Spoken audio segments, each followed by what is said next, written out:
Now, Nigeria's Vice President Yemi Osinbajo says the land borders may soon be reopened after they were shut since last August to curtail smuggling activities. Muda Yusuf, the Director General of the Lagos Chamber of Commerce and Industry, now joins us for this conversation. Of course, I still have with me on the show our guest host, Steve Osho, who is a co-managing partner at Comercio Partners. Welcome to the show, gentlemen. So this is kind of a complicated conversation, depending on what side of the divide you are on.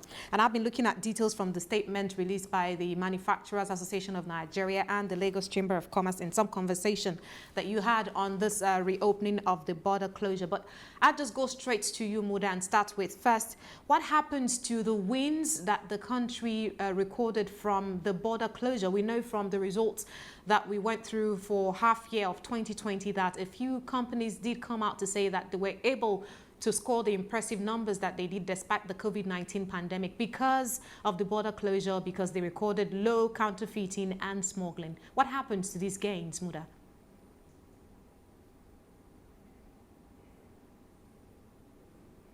Border or permanent closure of the border is not a sustainable thing to do. And what the process of engagement that has led to this point has been that we needed to strengthen our border management policy to ensure that we have effective management of the border, effective policing of the border. Because we cannot continue to put the cost of inefficiency of public institutions on the state. Because the blockade of trade within the suburb between Nigeria and the suburb has its costs and it has its benefits. We talked about the wins, but you should also talk about those who have suffered serious setbacks. So we have to weigh this because there are beneficiaries and there are also losers. And in my view, those who have got a lot more costs or those who have suffered setbacks are much more and those who have benefited. But having said that, the emphasis should be on how to get the government to do their work to ensure that the borders are properly protected. They are being paid from taxpayers' money and they have to do their job. If they are not doing their job, then there has to be proper consequence management. So that is it. Secondly, it is also important in an enduring way to ensure that we address supply side issues.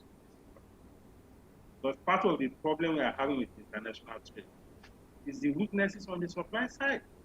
Because of production and all of that, all those things are key. Now we are talking about going to African continental free trade area. The challenges are going to even be more enormous. We don't quickly begin to address this issue. I can understand when we have issues where products coming from Asia and all of that. But why should we be worried about goods that are produced in the sub-region or elsewhere in Africa? We should be able to live up to that. So I see that as a challenge to us, as a country, as a challenge to our economic managers, and as a challenge to those of us in the private sector to live up to the competition challenge. Permit me to interject here, because at this point, I'm wondering why now, first of all, but I'm just going to hold on to that thought and bring in Steve here. Steve, have you any thoughts on this and perhaps any questions for Muda? Well, I think I'm just, my thoughts would just be in line with what you have said. You know, we all knew that it's just going to be a matter of time before this border closure thing will actually look at again and be open. And just like you said, we can't continue to trade in isolation with our regional brothers. So if we are comfortable to trade with the rest of the world, I don't think there's any issue or any reason why we should close ourselves, you know, to the people within around us. And we're looking to develop the non-oil sectors or non-oil productions and diversify the economy. The SME, the MSMEs who are actually producing quite a lot of things from the manufacturing sectors will actually have ways and means of actually extending or actually selling their products to the neighboring countries. So the African Continental Trade Free Agreement is actually one of those things or areas that which I think we can actually harness that opportunity. So my thoughts are actually in line with what he said. So back to my question about why now, Muda, at a time where over the past 48 hours, much of the conversations on the outside world, outside of Africa, have centered around border closure, border reopening, border issues, especially when you focus on the story between North Korea and South Korea. They had to issue an apology because one person was trying to cross the border onto another country, and the other one, South Korea, had restrictions, border restrictions, exclusively extreme border restrictions, especially off the back of the COVID-19 pandemic. Now, my question is, at a time where countries all over the world are setting up more intense border restrictions just to prevent the spread of COVID-19. I know that Africa, when you compare the COVID-19 figures to other parts of the world, the numbers are said to be impressive. But should we, as Nigeria, now be championing conversations for tearing down the borders physically, literally? Muda.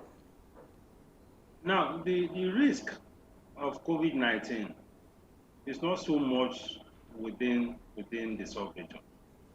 The risk is more with people coming from outside the continent. It's not so much of a sub-regional issue. And as you know, even in the past couple of months, there have been some rigorous checking and all of that on Nigerians returning from some countries in West Africa to Nigeria. So those things are ongoing. But the bigger risk is not so much from the sub-region. When I talk about COVID-19, it's more with those who come from outside the continent. So, and steps are being taken. The numbers appear to be coming down in Africa and all of that. So, because the initial motivation, because we need to situate this within the context of what initially motivated closure. It was an issue of security, smuggling, rice, fish, noodles, and all of that, petroleum products and all of that. So those are the reasons. And I expect that by now governments will have also done some introspection and looked at all the apparatus of border management and strengthened them. Because as far as I'm concerned, this is more of a governance issue than anything else. And as for security, the biggest issues are not, the security situation has not even significantly changed with the border closure. So that points to the fact that we need to look at some other variables that are responsible for this.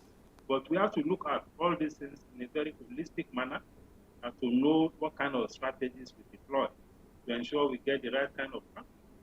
Even as I'm speaking to you, there are still some smuggling of some of these products into the country. You find imported rice and things around the country, imported smuggled vehicles and so on. So it's important that we deal with institutional problems, the effectiveness of our institutions. That is very, very important. And if institutions are not effective, then you can't put the consequences on the citizens by imposing policies that are punitive, that makes life difficult for the citizens. Clearly, Muda, rules of origin are still an issue at the front of the AfCFTA as they have, for now, yet to be thoroughly ironed out. So while we talk about the implementation of the AfCFTA as from 2021, Nigeria joins the rest of Africa to gear up for that. I want us to look at the enabling environment inside of Nigeria. And Steve, I'd like us to start with you there. What are your thoughts on getting Nigerians ready for the competition that is to follow the opening of the borders and full implementation of the AfCFTA? Steve, we'll come to you first and then we'll go to Muda. Okay, I actually wanted to ask Mr. Muda a question, but again, since you've shot the first fire at me, so let me just respond to that.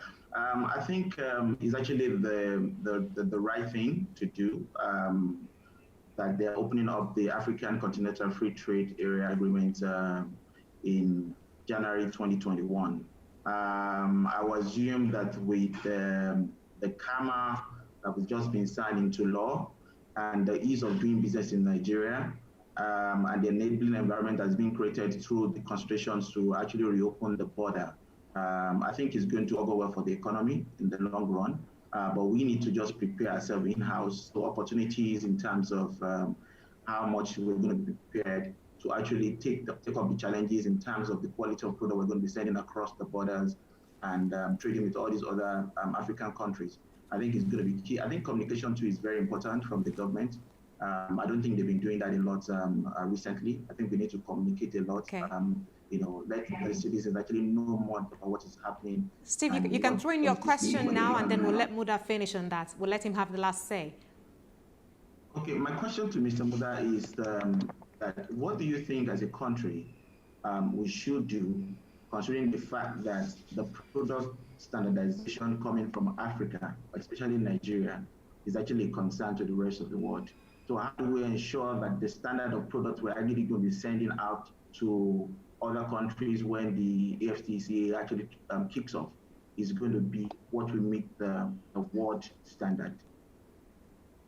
Well, on the issue of standardization, my view is that we need to strengthen our standard, our quality management or quality monitoring agency, which is the Standard Organization of Nigeria. They are doing their best, but I think they have some capacity. So we need to strengthen that, both the SON and NAFDAC and all of that. I think that is what is key. But let me say, even as we speak, a lot of the products that are produced in Nigeria are in almost all over the West African sub, particularly products that are coming from multinational companies, fast-moving consumer products. I mean, they don't have standard issues. They don't have quality issues. They are all over the West African sub-region. So if you look at our non-oil export figures, export of manufactured goods, and over 80 or 90% of them are to the West African sub-region. So to that extent, I think we are doing fairly well. Okay. We can do better, of course, but I think we are doing fairly well.